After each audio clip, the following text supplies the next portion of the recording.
Hello दोस्तों, welcome to Deepak math classes. Deepak math classes में आप सभी का स्वागत है। दोस्तों, हम लोग पढ़ रहे थे ट्रिगोनोमेट्री।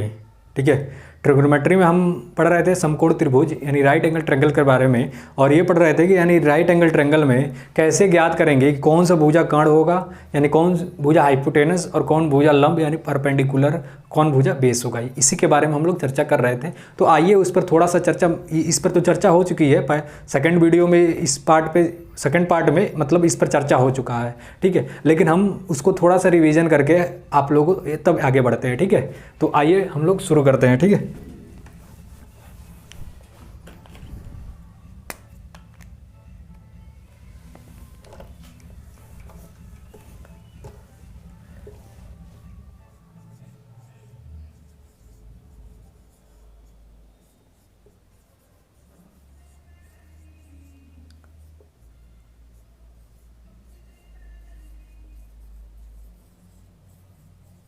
यानी राइट एंगल ट्रायंगल को हिंदी में क्या कहते हैं? समकोण त्रिभुज।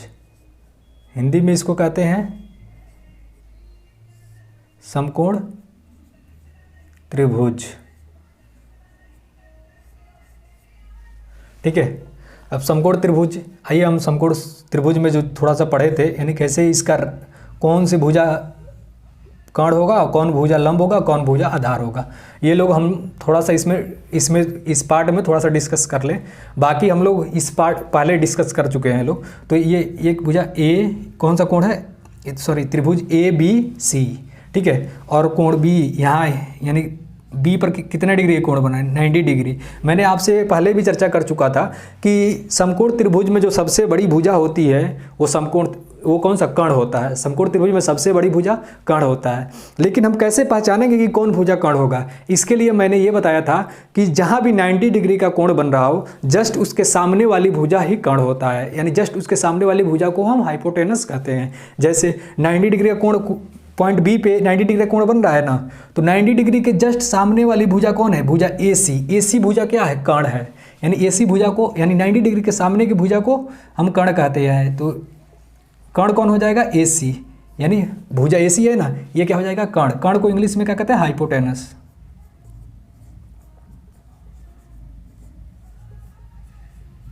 ठीक है, अब मैंने ये बताया था कि अगर जिस कोण के सापेक्ष बात हो, ठीक है, यानी जिस कोण के अगर हम सापेक्ष बात करेंगे, जस्ट उसके सामने की भुजा लंब होती है। यानी अगर मैंने कोण सी को थीटा माना, मैंने क्या कहा? कोण सी को अगर मैं थीटा मान रहा हूं, तो किसके सापेक्ष बात हो रही है? यानी कोण सी के सापेक्ष बात हो रही है ना। तो जस्ट कोण सी के सामने की भुजा क्या है? A B.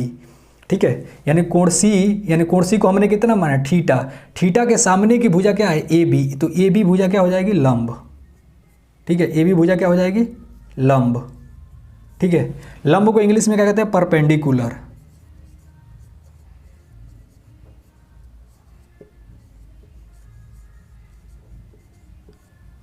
इसको इंग्लिश में क्या कहते हैं? परपेंडिकुलर। बाकी जो भुजा बच जाता है, जैसे BC, ये BC क्या है? BC जो बेस है ना, यानी सारी त्रिभुज आप देखिए तो यहाँ से ये त्रिभुज किस पर टिकी हुई है? BC भुजा पर ही तो टिकी हुई है ना। तो इसलिए ये क्या हो गया? बेस। यानी बेस को हिंदी में क्या कहते हैं? आधार। ठीक है, आधार। आधार को इंग्लिश में बेस।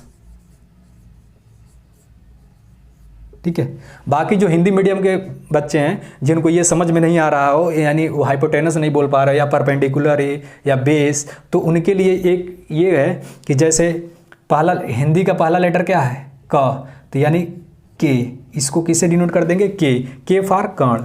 ठीक है, हिंदी का आधार जो है ना, ये पहला लेटर क्या है? आ। तो इसको ए से डिनोट कर देंगे, यानी ए फॉर आधार। ठीक है, जो लंब है पहला लेटर हिंदी में क्या है? ल। तो इसको एल से डिनोट कर देंगे, यानी एल फॉर लंब। बाकी हम अगर कहीं इसको एच से भी डिनोट कर सकते हैं, क्योंकि हाइपोटेनस का पहला लेटर क्या है? एच। तो इसको हम एच से भी डिनोट कर सकते हैं, यानी एच अगर कहीं लिख दे केवल, तो यानी एच अगर कहीं मैं लिख रहा हूँ तो उसका मतलब हो गया हाइपोटेनस। कहीं मैं बी केवल लिख दूँ, यानी बी। ठीक है, तो बेस का पहला लेटर क्या है? बी। तो वहाँ अगर मैं केवल बी लिख दूँ तो बी फॉर हो जाता है बेस, यानी आधार। ठीक है, अगर मैं कहीं पी इतना बड़ा परपेंडिकुलर ना लेके अगर मैं केवल पी लिख दूँ, यानी पी, ठीक है, तो यहाँ पर फिर परपेंडिकुलर मतलब क्या हो जाता है? लंब। ठीक है, यानी लंब को इंग्लिश में परपेंडिकुलर कहते हैं। ठीक है। आधार को इंग्लिश में बेस कहते हैं तो इसको बी से डिनोट कर दिए, और कण को इंग्लिश में हाइपोटेनस कहते हैं इसलिए इसको एच से डिनोट कर दिए। बाकी अगर हिंदी वाले हैं वो के से भी डिनोट कर सकते हैं कण को, आधार को ए से डिनोट कर सकते हैं और लंब को एल से डिनोट कर सकते हैं। ठीक है, मैंने ये बता दिया। मैंने आपको ये भी बताया था कि जो लंब जो कण होता है वो कण सदैव 90 डिग्री के सामने की भुजा ही कण होती है, ये कभी चेंज नहीं होता है। ठीक है, बाकी जो थीटा यानी लंब और आधार है ये चेंज होते रहते हैं दोनों। ये दोनों इसलिए चेंज होते रहते हैं क्योंकि दोनों ये थीटा पर डिपेंड करते हैं। यानी थीटा अगर यहाँ है तो लंब ए बी हो जाएगी, अगर थीटा आधार बी सी हो जाएगी। अगर थीटा मैं कोण ए को थीटा मान लूँ तो कोण ए के थीटा के सामने की भुजा क्या होता है? लंब। तो लंब कौन हो जाए? यहाँ पर देख लीजिए आप थोड़ा, अगर मान लीजिए कि ये त्रिभुज, मैं सेम त्रिभुज बना रहा हूँ, ठीक है, और इस त्रिभुज को मैं यहाँ पे, ठीक है, यहाँ पर क्या ये हो गया ए और ये बी और सी, यानी कोण बी माने 90 डिग्री। ठीक है, तो 90 डिग्री के सामने की भुजा हो जाएगी कर्ण, यानी ए सी क्या हो जाएगा? कर्ण। ठीक है, यानी कर्ण यानी हाइपोटेनस, यानी के से भी डिनोट कर सकते हैं। ठीक है, अगर पहले मैं कोण सी को थीटा माना था, अब मैं कोण ए को थीटा ले रहा हूँ, यानी अगर मैं कोण ए को थीटा लूँगा तो जस्ट थीटा के सामने की भुजा क्या हो जाएगी? लंब, यानी बी सी क्या हो जाएगा? लंब, यानी इसको क्या है? लंब। ठीक है, बी सी क्या हो गया? लंब। इसको हम पी से भी डिनोट कर सकते हैं, यानी पी फॉर परपेंडिकुलर, यानी लंब को इंग्लिश में परपेंडिकुलर बोलते हैं। ठीक है, और इसको मैं एल से भी डिनोट कर सकता हूँ क्योंकि लंब में जो पहला लेटर एल है, पहला अक्षर जो एल है, ल है, उसको एल फॉर ल। ठीक है, और बाकी जो बच गया यानी ए बी भुजा बच गई, ए बी क्या हो जाएगी? आधार। ए बी क्या हो जाएगी? आधार। आधार को हम बी से भी डिनोट कर सकते हैं, यानी बी का मतलब हो गया बेस, यानी आधार को हम इंग्लिश में क्या कहते हैं? बेस। ठीक है, तो इसको हम आधार को ए से भी डिनोट कर सकते हैं। देखिए, यानी थीटा जैसे चेंज हुआ तो लंब और आधार भी चेंज हो गए। ठीक है, पहले जब कोण सी को मैंने थीटा माना था तो ए बी लंब था और बी सी आधार था। जब मैं कोण ए को थीटा माना तो बी सी लंब हो गया और ए बी आधार हो गया। ठीक है, ये कैसे भी आप समकोण त्रिभुज बनाइए, ये सब केवल समकोण त्रिभुज में ही ये लागू होगा नियम। ठीक है, बाकी आप कैसे भी समकोण त्रिभुज बना लीजिए, चाहे आप ऐसे बना लीजिए समकोण त्रिभुज। ठीक है, मैंने इसको मान लिया क्या? ये ए, ये हो गया बी और ये हो गया सी, यानी पॉइंट ए पर कितना डिग्री का कोण बन रहा है? 90 डिग्री का कोण बन रहा है ना। कुछ नहीं सोचना है, बस 90 डिग्री के सामने की भुजा हो जाएगी कर्ण, यानी बी सी भुजा हो गई कर्ण। ठीक है, यानी हाइपोटेनस, यानी के फॉर कर्ण। ठीक है, बाकी अगर मैं बी को, पॉइंट बी को, मैं कोण बी को मैंने थीटा माना, ठीक है, कोण बी को मैंने थीटा माना, तो मैं यही हम लोग पढ़े हैं कि जस्ट थीटा के सामने की भुजा लंब होता है। थीटा के सामने की भुजा क्या होता है? लंब। तो ए बी क्या हो जाएगा? लंब। इसको हम एल से भी डिनोट कर सकते हैं और पी से भी डिनोट कर सकते हैं। ठीक है, यानी पी फॉर परपेंडिकुलर यानी लंब, एल फॉर लंब, दोनों का मतलब लंबी होता है। ठीक है, बाकी ए बी जो बच गया इसको हम क्या कहते हैं? आधार। अब मैं आशा करता हूँ आप लोग को एकदम अच्छे से समझ में आ गया होगा। आधार यानी इसको ए से डिनोट करेंगे और इसको बी से भी डिनोट कर सकते हैं, यानी आधार को इंग्लिश में बेस कहते हैं। तो अगर मैं आशा करता हूँ आप लोग को ये बहुत अच्छे से समझ में आ गया होगा, क्योंकि मैं पहला वीडियो में बताया, दूसरा वीडियो में मैं बताया हूँ और तीसरा वीडियो में भी, थर्ड पार्ट में भी मैं आपको बता रहा हूँ। मैं आशा करता हूँ अगर आप लोगों को समझ में आ गया होगा तो आप लोग कमेंट कीजिए। आप लोग कमेंट करेंगे तभी हमको पता चलेगा कि हाँ आपको क्या समझ में आ रहा है कि नहीं आ रहा है। अगर आपको समझ में आ गया तब भी कमेंट कीजिए, नहीं समझ में आया तो बताइएगा कि हाँ कहाँ आपको समझ में नहीं आ रहा है, तो मैं नेक्स्ट वीडियो में उसको सॉल्व करने का, अच्छे से बताने का प्रयास करूँगा। ठीक है, तो आइए अब हम इसमें कुछ पॉइंट है, ठीक है, उस पॉइंट को, जो मेन पॉइंट है कि अगर आप लोग भूल जाएंगे कि कैसे क्या बदला जाएगा, माने कौन सा कोण, यानी किसके सामने की भुजा क्या होगा, यानी 90 डिग्री के सामने की भुजा को क्या कहेंगे या थीटा के सामने की भुजा को क्या कहेंगे, तो इसके लिए मैं 2-3 पॉइंट आपको लिखवा दे रहा हूँ, ताकि आप, अगर आप जब भी अपना नोटबुक खोलेंगे तो उसमें से उसको देखेंगे तो आपको समझ में आ जाएगा कि हाँ किसके सामने की भुजा को क्या कहते हैं। ठीक है, तो आइए हम लोग थोड़ा 1-2 पॉइंट नोट करते हैं।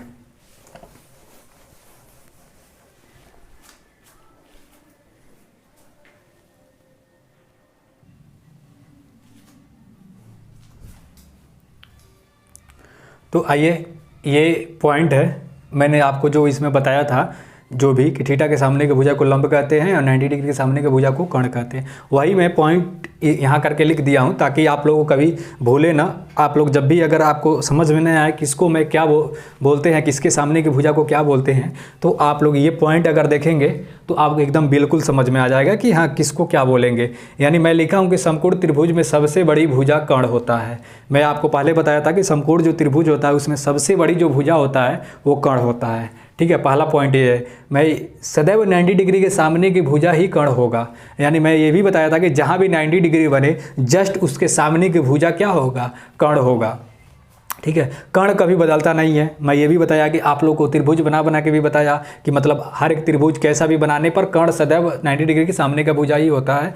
बाकी थीटा के सामने की भुजा को हम लंब कहते हैं, यानी जहाँ भी थीटा बने थीटा के जस्ट सामने की भुजा को हम लंब कहते हैं। ठीक है, लंब यानी परपेंडिकुलर और आधार यानी बेस क्या कहते हैं, बदलते रहते हैं। मैंने आपको बताया भी कि अगर थीटा मैं इसको अभी लिया थीटा तो ए भी लंब हो गया और BC आधार हो गया। अभी मैं ए को थीटा लिया तो क्या हो गया, BC लंब हो गया और AB आधार हो गया। ठीक है, तो आप लोग देख ही रहे हैं कि लंब और आधार क्या होते हैं, बदलते रहते हैं। लंब और आधार थीटा पर निर्भर करते हैं। भैया थीटा पर तो निर्भर कर ही रहा है कि जैसे थीटा अलग चेंज हो रहा है तो लंब और आधार को भी चेंज कर दे रहा है। ये पॉइंट है, आप इस पॉइंट को अच्छे से नोट कर लीजिए अपने नोटबुक में और ये भी बताइए समझ में आ रहा है कि नहीं आ रहा है। ठीक है, अगर समझ में आ रहा है तो कमेंट कीजिए। ठीक है, अगर आपको नहीं भी आ रहा है तभी बताइए कि आप कहाँ नहीं समझे, मैं उसको सुधारूंगा, उसको और अच्छे से बताऊंगा। ठीक है, तो आप लोग इसको नोट कर लीजिए। ठीक है,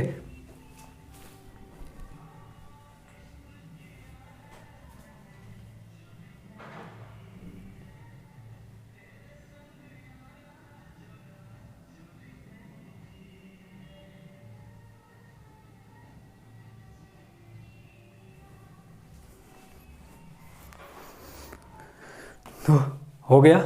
ठीक है, आप लोग नोट कर लीजिएगा, वीडियो को रोक के नोट कर सकते हैं। ठीक है, अब मैं आगे बढ़ता हूँ। अब आता है इसमें पाइथागोरस प्रमेय। आप लोग पाइथागोरस के बारे में तो जानते ही होंगे, 9th में पढ़े ही होंगे पाइथागोरस प्रमेय को। वहीं पे आज थोड़ा हम उनके बारे में जानते हैं। ठीक है, तो आइए आगे बढ़ते हैं।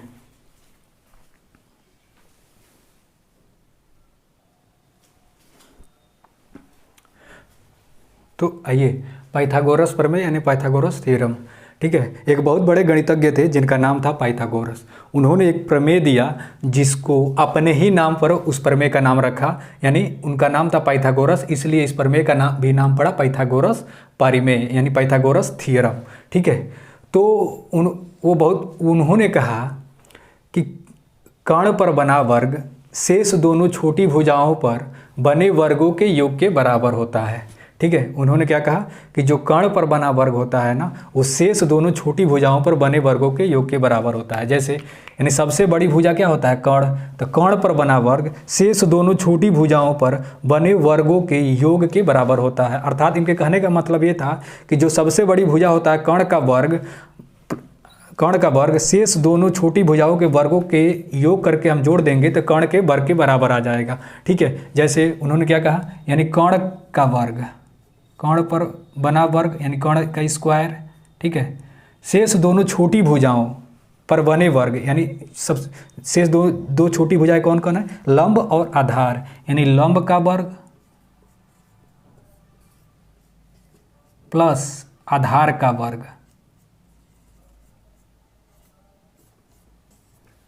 उन्होंने कहा कि कर्ण पर बना वर्ग शेष दोनों छोटी भुजाओं पर बने वर्गों के योग, ठीक है, बने वर्गों के योग के बराबर होता है। ठीक है, क्या कहे कि कर्ण पर बना वर्ग शेष दोनों छोटी भुजाओं पर बने वर्गों के योग के बराबर होता है। ठीक है, आप लोग समझे कि नहीं समझे? अगर नहीं समझे हैं तो एक बार मैं और समझा दे रहा हूँ। आप देखिए, अगर मान लीजिए कि ये समकोण त्रिभुज है, यहाँ पे देख लीजिए। ठीक है, समकोण त्रिभुज यानी ये क्या है, 90 डिग्री का कोण। ठीक है, तो 90 डिग्री के सामने की भुजा क्या हो जाएगा, ये कर्ण, यानी ये ए बी और सी भुजा। यानी कह रहा है कि जो ए बी भुजा है ये कितना है, 4 सेंटीमीटर। ठीक है, बी सी भुजा है कितना, यानी बी सी मान लीजिए कि 3 सेंटीमीटर। ठीक है, और ए सी कितना है, 5 सेंटीमीटर। सबसे बड़ी भुजा है यानी जो कर्ण है वो कितना है, 5 सेंटीमीटर।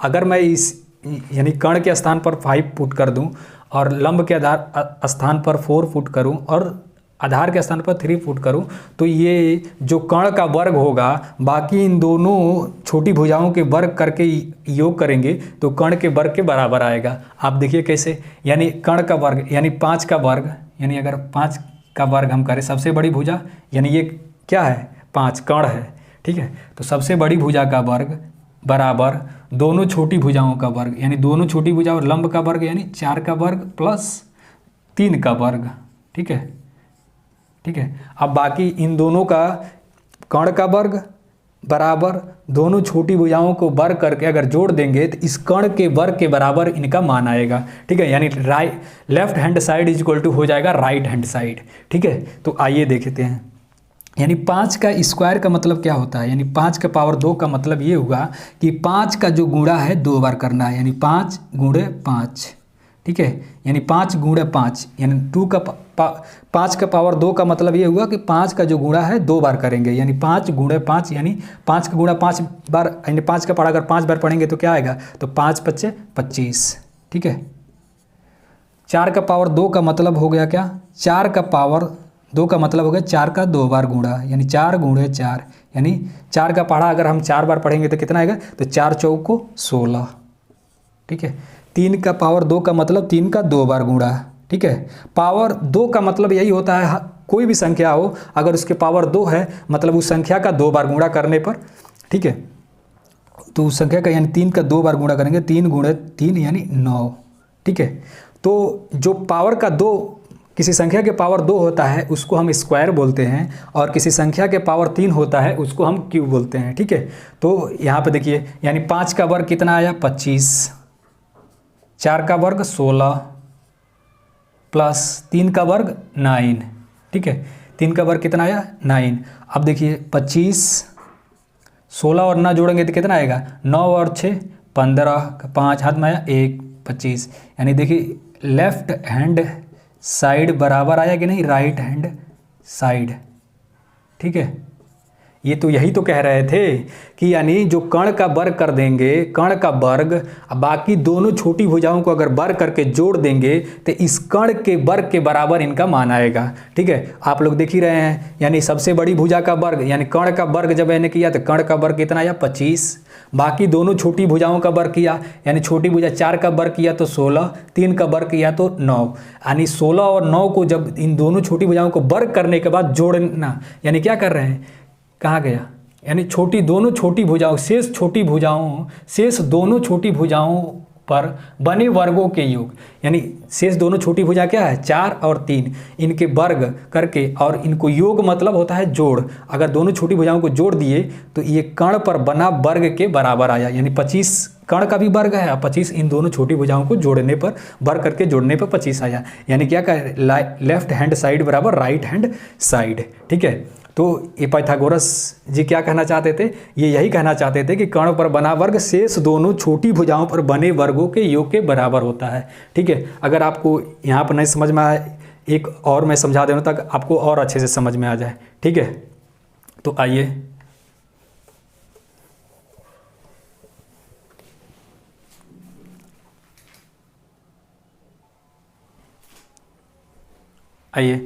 एक मैंने आपको समझाया, एक और समझा दे रहा हूँ, आप समझ जाइए, ठीक है। एक त्रिभुज है ABC जिसमें से कोण B कितना है 90 डिग्री, ठीक है, और AB क्या है लंब, AB की लंबाई कितना है 12 और BC की लंबाई कितना है 5 और AC की लंबाई कितना है यानी 13, यानी 90 डिग्री के सामने की भुजा को कर्ण कहते हैं। और जो समकोण त्रिभुज में सबसे बड़ी भुजा क्या होता है कर्ण, तो सबसे कर्ण का मान भी बड़ा होगा, यानी 13 इसका है, लंब 12 और आधार कितना है 5, ठीक है। अगर कर्ण के स्थान पर 13 लिखें, ठीक है, कर्ण के स्थान पर क्या है 13 का स्क्वायर इज इक्वल टू लंब कितना है 12, तो 12 का स्क्वायर प्लस आधार कितना है 5 यानी 5 का स्क्वायर, ठीक है। अगर हम कर्ण का मान कितना है 13, लंब का मान कितना है 12 और आधार का मान कितना है 5, अगर मैंने कर्ण का स्क्वायर करके बाकी दोनों छोटी भुजाओं का स्क्वायर करके अगर जोड़ दे रहा हूँ तो देख रहा हूँ कि क्या कर्ण के वर्ग के बराबर इन दोनों का मान आ रहा है। तो आप देखिए कर्ण का स्क्वायर मैंने किया, यानी 13 का स्क्वायर का मतलब क्या हुआ, 13 का गुणा 2 बार, यानी 13 गुणा 13। तो 13 का गुणा जब 2 बार आप करेंगे तो क्या होता है, 13 169। ठीक है, 13 का जब गुणा 13 बार करेंगे तो कितना होगा, 169। ठीक है, तो इसका 13 का वर्गमूल कितना आ जाएगा, सॉरी वर्ग। ठीक है, 13 का वर्ग कितना आएगा, 169। 169 इक्वल टू 12 बार हम 144। ठीक है, 12 का स्क्वायर अगर हम करेंगे तो यानी 12 का स्क्वायर का मतलब 12 का 2 बार गुणा, 12 गुणे 12। ठीक है, तो 12 बार हम 144। ठीक है, अगर आप स्क्वायर याद कर लेंगे तो आपको दिक्कत नहीं होगी। ठीक है, अब बाकी इन दोनों को 5 पच्चे 25। ठीक है, तो क्या कह रहा है कि यानी कर्ण पर बना वर्ग शेष दोनों छोटी भुजाओं पर बने वर्गों के योग के बराबर होता है। कर्ण पर बना वर्ग यानी 13 का वर्ग बाकी इन दोनों छोटी भुजाओं को वर्ग करके अगर जोड़ रहे हैं तो क्या 169 आ रहा है। ठीक है, 169 के बराबर आ रहा है, आप देखिए, यानी 169 इक्वल टू 5 4 9 6 2 सॉरी 4 2 6 और 1 169, यानी क्या हुआ, यानी लेफ्ट हैंड साइड बराबर क्या आया, राइट हैंड साइड।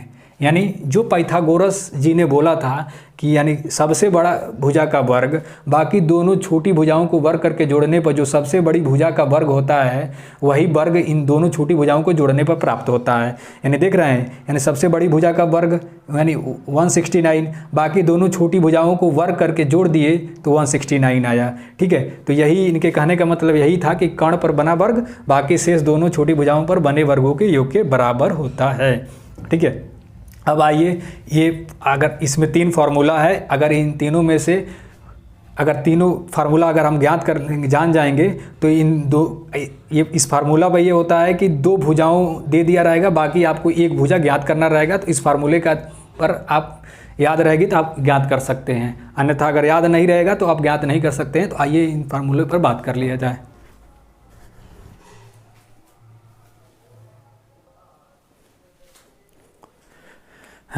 तो आइए इन 3 फार्मूले हैं। ठीक है, कि अगर इन तीनों फार्मूले याद रहेंगे तो आपको इनमें से कोई 2 देकर आपको तीसरा पूछेगा। ठीक है, मान लीजिए कि आपको कर्ण का याद है, कर्ण का स्क्वायर इक्वल टू क्या होता है, लंब का स्क्वायर प्लस आधार का स्क्वायर। अगर आपको लंब और आधार दे दिया हो और कर्ण पूछ ले तो आप कौन सा फार्मूला लगाएंगे, यानी H square is equal to P square plus B square. यानी एच स्क्वायर का मतलब यानी हाइपोटेनस। ठीक है, यानी कर्ण का स्क्वायर, पी यानी परपेंडिकुलर यानी लंब का स्क्वायर, बी यानी बेस यानी आधार का स्क्वायर। ठीक है, इसको इंग्लिश में आप वो कर सकते हैं। ठीक है, ये इंग्लिश वाला है नीचे वाला, यानी H square is equal to क्या होगा, P square plus B square. अगर आपको पी यानी लंब और आधार दिया हो और आपसे कर्ण पूछे तो आप पहला फार्मूला लगाकर ज्ञात कर सकते हैं। अगर आपको कर्ण और आधार दिया हो, आपसे लंब पूछ रहा हो तो आप कौन सा फार्मूला लगाएंगे, यानी लंब स्क्वायर इज इक्वल टू होगा कर्ण का स्क्वायर माइनस आधार का स्क्वायर,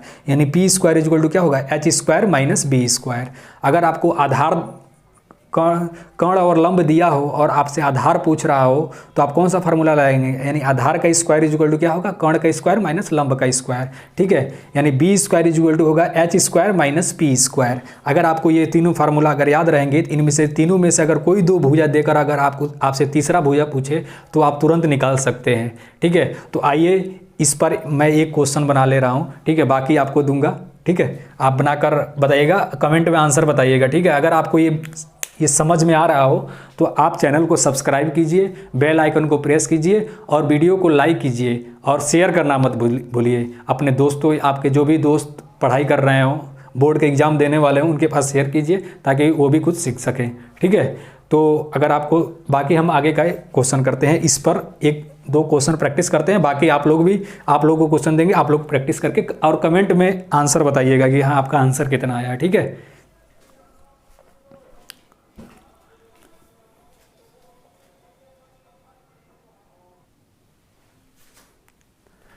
तो आइए ये 3 क्वेश्चन आपको दिए हैं। पहला क्वेश्चन ये है, दूसरा क्वेश्चन ये और तीसरा क्वेश्चन ये है। यहाँ पर 3 क्वेश्चन और तीनों में क्या पूछ रहा है? पहला क्वेश्चन में कह रहा है लंब दिया है 4 और आधार दिया है 3। ठीक है, इसमें कोई भी लंबाई भी यानी मीटर में भी हो सकता है, कुछ में भी हो सकता है, लेकिन आप यहाँ समझिए कि मतलब लंब दिया है 4 और आधार दिया है 3। ठीक है, और कर्ण आपसे पूछ रहा है। तो मैं आपको बताया था कि कर्ण का स्क्वायर इक्वल टू क्या होता है? कर्ण स्क्वायर इक्वल टू होता है लंब का स्क्वायर प्लस आधार का स्क्वायर। ठीक है, यानी कर्ण स्क्वायर यानी एच स्क्वायर क्या बताया था? एच स्क्वायर होता है P square plus B square.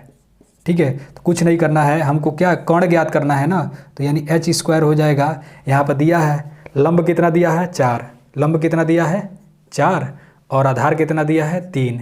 ठीक है, तो हमको लंब दे दिया है 4 और आधार दिया है 3, तो बस लंब का स्थान पर क्या लिख देंगे? 4 का स्क्वायर प्लस आधार के स्थान पर 3 का स्क्वायर। ठीक है, तो यानी एच स्क्वायर क्या हो जाएगा? यानी 4 का स्क्वायर यानी 4 चौको 16 प्लस 3 का स्क्वायर यानी 3 त्रिका 9, यानी एच स्क्वायर क्या हो जाएगा? 25। एच स्क्वायर क्या हो जाएगा? 25। इधर से अगर स्क्वायर हटेगा या अगर स्क्वायर इधर से हटेगा तो 25 के ऊपर रूट चढ़ जाएगा। ठीक है, यानी स्क्वायर जब हटता है तो अंडर रूट आ जाएगा। ठीक है, अगर स्क्वायर हटेगा तो अंडर रूट चढ़ेगा। ठीक है, तो यानी एच पर से स्क्वायर हटाएंगे तो इधर बराबर के इस पर जाएगा तो अंडर रूट हो जाएगा, यानी 25 अंडर रूट में 25। तो ये एच इक्वल टू क्या होगा? 5। ठीक है, एच इक्वल टू क्या हो जाएगा? 5। तो ये हाइपोटेनस का मान यानी कर्ण का मान कितना आ गया? 5। तो कर्ण का मान आ गया 5। वैसे ही ये तो हम लोग याद कर लीजिए कि बाकी आगे इधर देखिए इसमें क्या पूछ रहा है। ठीक है, इसमें क्या पूछ रहा है? इसमें देखिए आपको क्या दिया है? कर्ण दे दिया है। कर्ण दे दिया है कितना? 5। लंब दे दिया है कितना? 4। आधार पूछ रहा है इसमें। तो मैंने क्या बताया था कि आधार इक्वल टू क्या बताया था? यानी बी स्क्वायर इक्वल टू मैंने बताया था बी स्क्वायर इक्वल टू यानी H square minus P square. ठीक है, तो बी स्क्वायर इक्वल टू क्या होगा? बी स्क्वायर इक्वल टू यानी एच दिया है 5 यानी 5 का स्क्वायर, पी कितना दिया है? 4 यानी 4 का स्क्वायर। तो बी स्क्वायर इक्वल टू क्या हो जाएगा? 5 × 5 = 25 माइनस 4 चौको 16। तो यानी बी स्क्वायर इक्वल टू क्या हो जाएगा? यानी 25 में से 16 निकाल देंगे तो कितना बचेगा? 9, यानी 9। यानी बी इक्वल टू क्या हो जाएगा? अगर स्क्वायर हटेगा तो रूट चढ़ेगा, यानी अगर बी के ऊपर से स्क्वायर हटेगा तो 9 के ऊपर रूट चढ़ेगा, यानी अंडर रूट में। तो 9 के पावर अंडर रूट में 9, यानी बी इक्वल टू क्या हो जाएगा? 3। B equal to 3।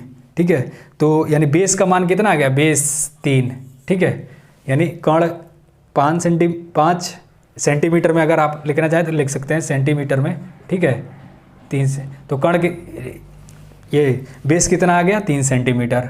ठीक है, तो आप लोग समझ गए होंगे कि तीनों फार्मूला जो मैं लिखवाया था उसी पर ये पूरा ये बेस है। ठीक है, ये अगर आपको तीनों फार्मूला अगर याद रहेगा तो आप ये क्वेश्चन आसानी से सॉल्व कर सकते हैं। अगर नहीं याद होगा तो आप लोग कोई क्वेश्चन सॉल्व नहीं कर पाएंगे। ठीक है, तो आप लोग याद कर लीजिए। यानी जब हमको बेस ज्ञात करना हो तो बेस वाला फार्मूला क्या लिखा होता है? बी स्क्वायर इक्वल टू क्या होता है? H square minus P square. यानी बी स्क्वायर इक्वल टू यानी बेस का स्क्वायर यानी आधार का स्क्वायर इक्वल टू कर्ण का स्क्वायर माइनस लंब का स्क्वायर। तो यानी बी स्क्वायर हमको निकालना है, तो लंब और कर्ण और लंब दिया हुआ है, तो कर्ण के स्थान पर कर्ण का मान कितना दिया है? 5 और लंब का मान कितना दिया है?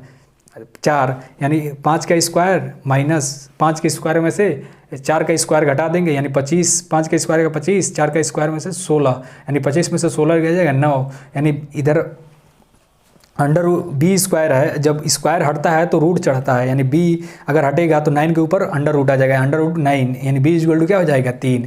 ठीक है, अब आइए, अब आप लोग इसको समझ गए होंगे ना। अगर नहीं समझ में आया होगा तो आप एक बार वीडियो को रिवर्स करके एक बार रिपीट करके देख लीजिएगा। फिर भी ना समझ में आए तो वीडियो में कमेंट जरूर कीजिएगा। ठीक है, नहीं समझ में आया, कहाँ नहीं समझ में आया, तो ऐसे होगा कि मैं दोबारा समझाऊंगा आपको। ठीक है, तो आगे बढ़ते हैं, इसमें देखते हैं इसमें किसका मान दिया है।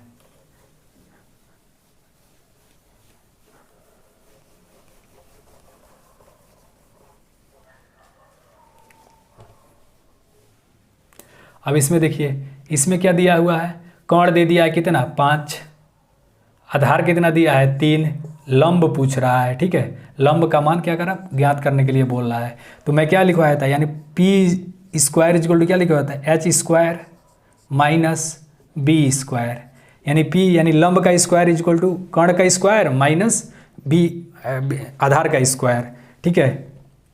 यानी यही तो लिखवाया था, यानी पी इक्वल टू क्या लिखवाया था, पर लंब का स्क्वायर इक्वल टू, लंब अगर ज्ञात करना हो तो लंब का स्क्वायर इक्वल टू कर्ण का स्क्वायर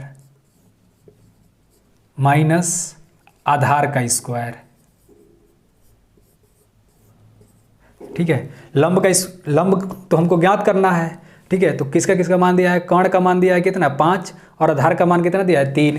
तो कर्ण के स्थान पर क्या लिखेंगे 5 का स्क्वायर माइनस आधार के स्थान पर क्या है 3 का स्क्वायर, ठीक है। तो 5 का स्क्वायर 25, 3 का स्क्वायर यानी 9, ठीक है, यानी 9। तो ये कितना आ जाएगा 16, यानी लंब इक्वल टू लंब का स्क्वायर इक्वल टू कितना 16। तो जब इधर से स्क्वायर हटेगा तो रूट चढ़ेगा, यानी लंब यानी एल से भी डिनोट कर सकते हैं लंब को।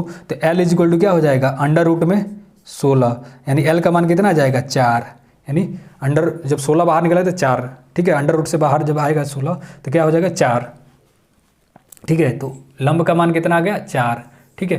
तो ऐसे ही आप अगर आप फार्मूला आप याद किए रहेंगे तो ऐसे कोई भी यानी कोई भी भुजा देकर आपसे तीसरा भुजा पूछे तो आप बता सकते हैं। अन्यथा अगर याद नहीं किए रहेंगे तो आप कोई भी भुजा आपसे कोई भी भुजा कोई पूछे आप बता नहीं पाएंगे। अगर आपको ये वीडियो पसंद आया हो तो प्लीज़ इस वीडियो को लाइक, शेयर और सब्सक्राइब, चैनल को सब्सक्राइब करना ना भूलें, ठीक है। आपको कंटिन्यू वीडियो मिलेगा और सब कुछ एकदम बेहतरीन से पढ़ाया जाएगा आपको, ठीक। तो आप लोग इस चैनल को सब्सक्राइब कर लीजिए, ठीक है। अगर आपको समझ में आया हो तो वीडियो को लाइक कीजिएगा और कमेंट भी कीजिएगा कि आपको समझ में आया कि नहीं आया, अच्छे से समझ में आ रहा है कि नहीं आ रहा है, ठीक है। और नहीं भी आया होगा तब भी कमेंट कीजिएगा और रीज़न बताइएगा कि हाँ कि आप कहाँ नहीं समझ पाए, मैं फिर से दोबारा आपको बताऊँगा। Okay, thank you so much, मिलते हैं नेक्स्ट क्लास में।